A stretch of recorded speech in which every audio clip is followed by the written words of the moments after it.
How's it going, everybody? My name is Will from Ghost Hack, and today I'm going to learn you a little bit of Bass House. However, we're not going to make your boring, average Bass House drop using, multiple instances of Serum. That's such a hassle. What we're going to do today is I'm going to show you how you can make a Bass House drop with just one instance of Serum, and it's not the same sound over and over again. I'm going to show you how you can actually make it sound good. You can make it sound alive, flowing, and you can add different stuff to your drop using just one instance of Serum.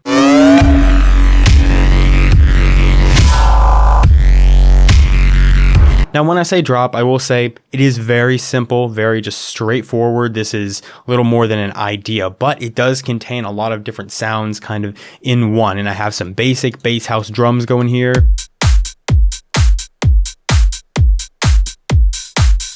Pretty simple, very understandable, and I've layered them with this Serum. And as you can see, there's just pattern one. It's just one note in F right here, and this is what it sounds like.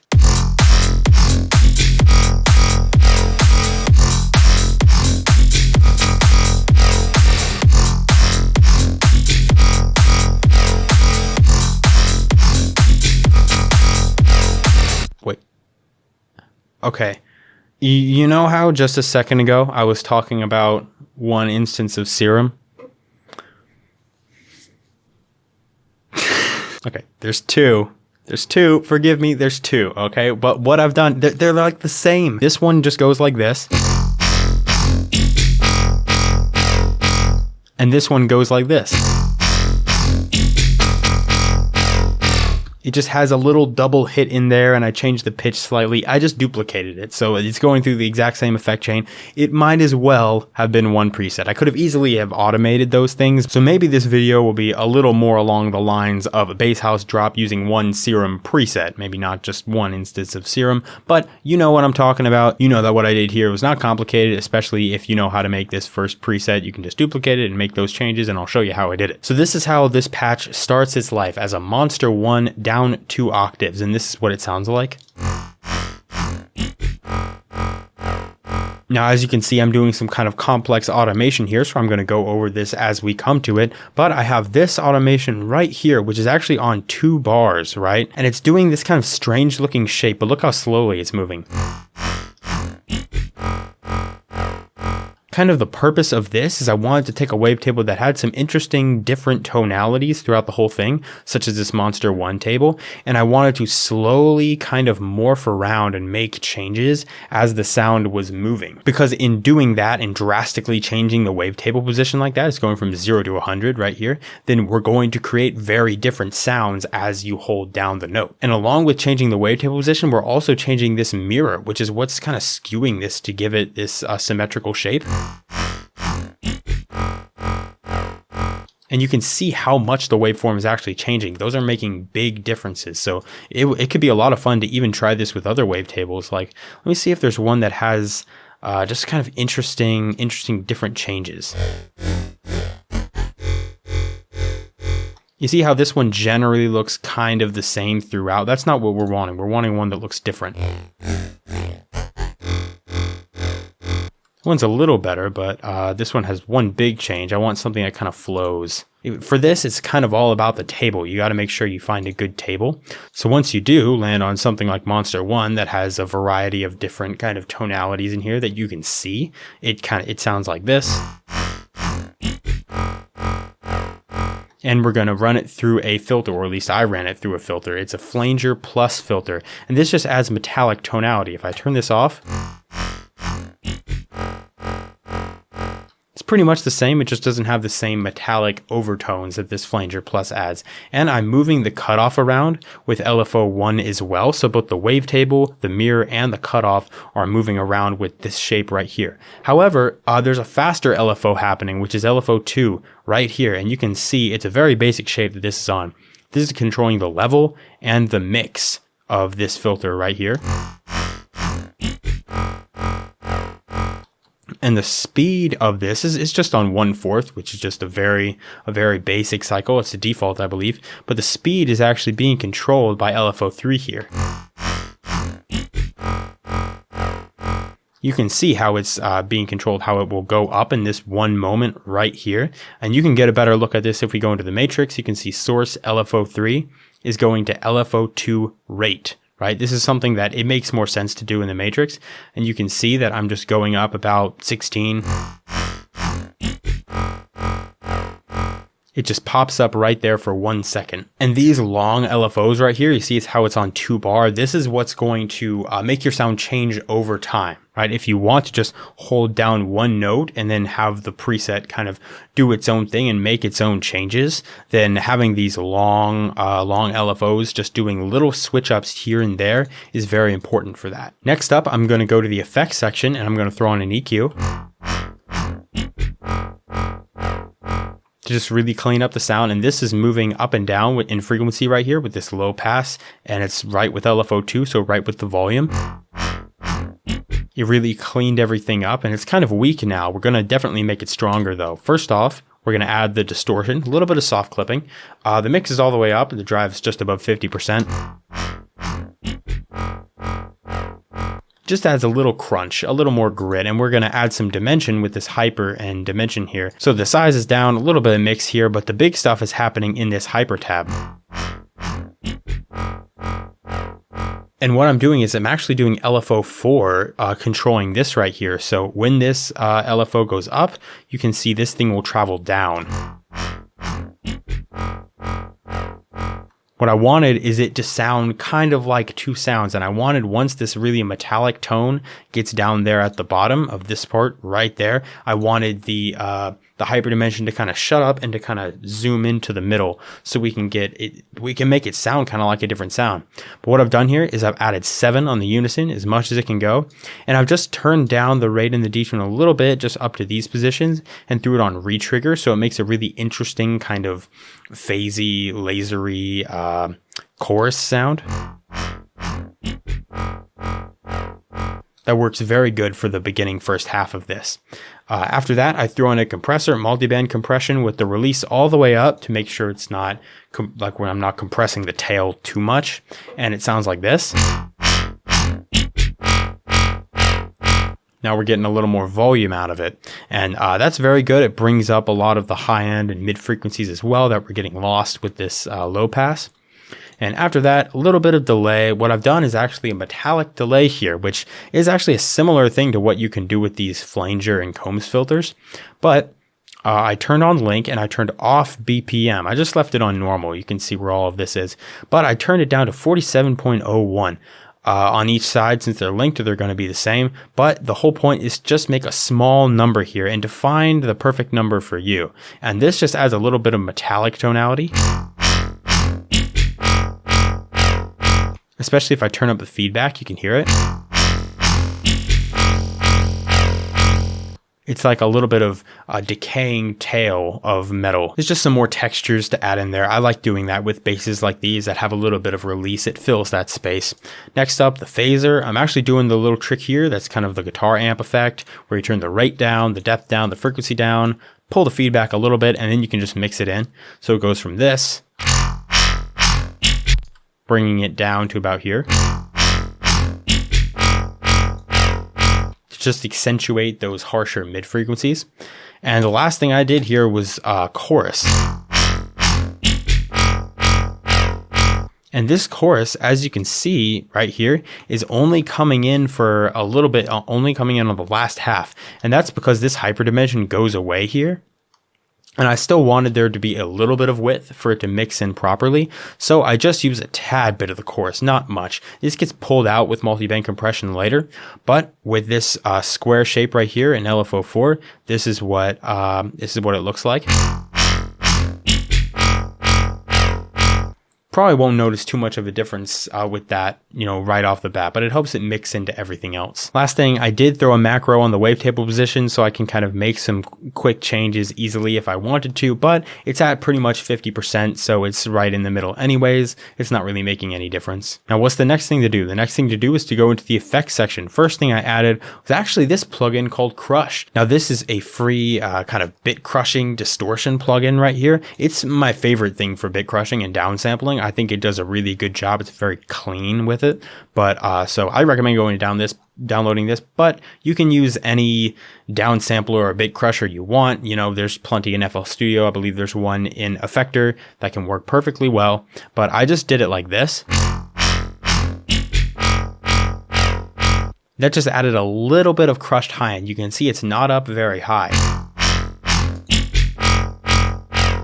And I also turned the mix down in FL Studio right here. So that's just subtle high frequencies that are going to get pulled up in the compression that I'm about to add now. Maximus, the almighty compressor. What we have going here is we are doing some multi-band compression, low, mid, high. The lows are getting crammed up pretty hard here. I'm actually going to turn down this level. I turned it up because it was low in the beginning, but it's about to get a lot louder. So let's look at that right there. You can see how the low end is really getting pushed up. And also I've completely merged it, so it's completely mono. I didn't want any stereo frequencies in the low end. Onto the mid, I've also cranked this up a good bit to just give this more power. And on the high end, I've done the same thing, but I've added a little bit more of a curve.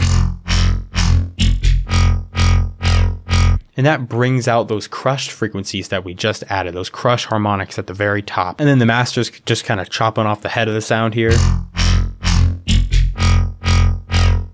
If you don't really like how that sounds, you could bring this up and work with it that way. I think I just might do that because I tend to do that while it's in the effects chain. But after that, I'm going to throw on an OTT. It does kind of make it quieter, but it really flattens out the spectrum. It again brings up the power behind those high frequencies, and it fills it out a lot because we're going right into a Vocodex. And what this does is it is going to kind of limit the frequency spectrum. It's not going to be as high frequency and, you know, edgy and digital, but it's going to be a lot thicker and richer and fatter and sound like this. I love adding Vocodex to sounds like this because it just gives it such a juicy and wet quality.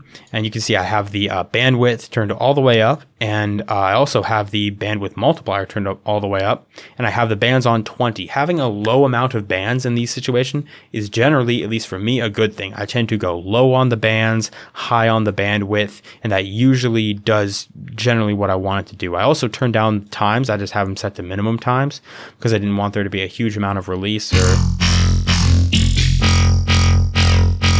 or anything like that. I just wanted it to be nice and tight. And the orders on 1, you can see what all of these numbers are. I'm not going to necessarily go over everything, but you can see kind of the shape that I created to shape the amount of bands that are multiplied. And I've also turned the chorus here, these different voices, this unison, all the way up to 5 voices, the maximum, and brought it 100% through. So there's like 5 voices running through this thing.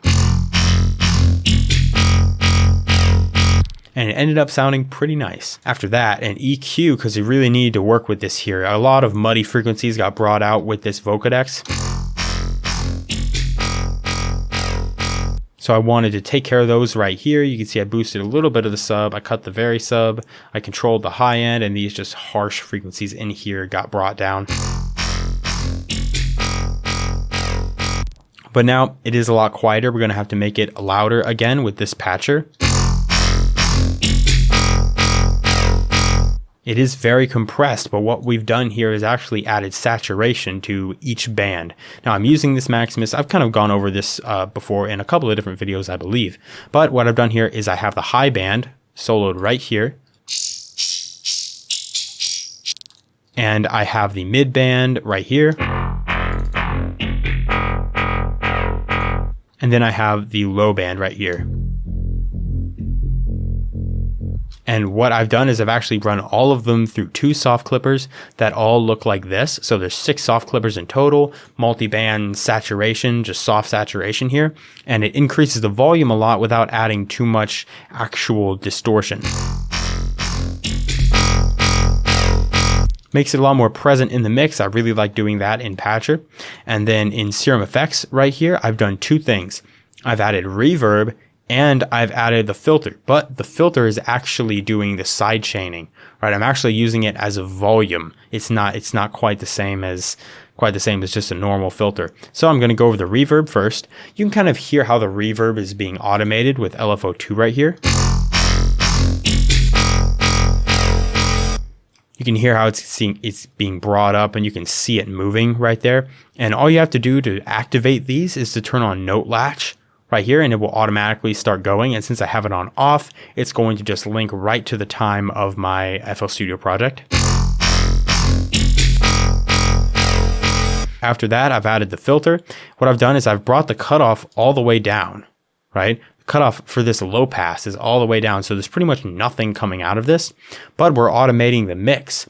So we're automating it down right here. And when this LFO is down right here at the bottom, it actually means that the mix is all the way up. And when the mix is all the way up, that means that nothing is outputted because it's a low pass. That is, the cutoff is completely down all the way at the bottom at 8 Hertz. There's nothing to even output. It's cutting everything. So we just activate the mix for a second where there's nothing, and then it slides back up with the mix all the way at 0%. And we have just the normal full sound. And you can kind of see an example of this if I bypass this modulator and then I start playing it.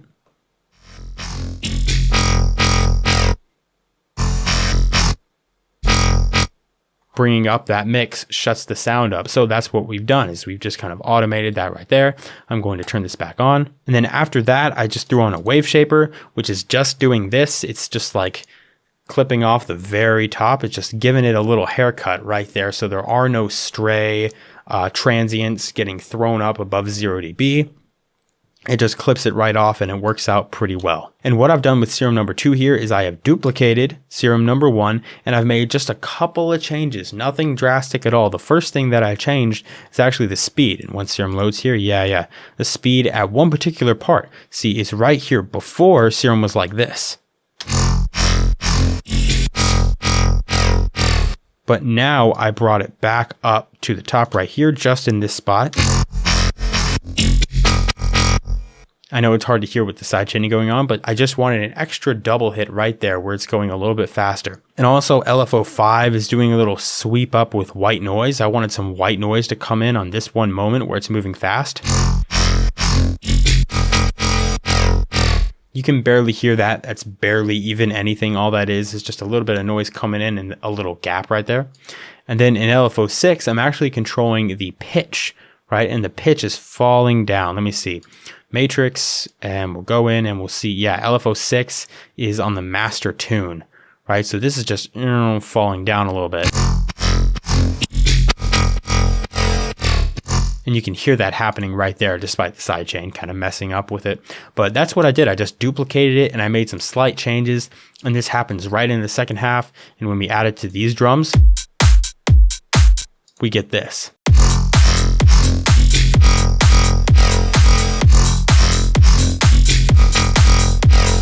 And that is the tutorial. I would say main takeaway from this is that if you have long automations, just changing things as you go, and you add variations when it comes to speed and things like pitch and other variations over long periods of time, you can make one Serum preset sound like a whole handful of Serum presets. And I know that this one was actually 2, but I'm not telling you you have to use one preset. You can use 2 as well. You probably come up with something a heck of a lot more interesting than I did as well. So I encourage you to mess around with these kind of Serum presets because they're a lot of fun. You can get a lot of inspiration out of them. So thank you all so much for watching, and I will see you in the next video. Happy producing.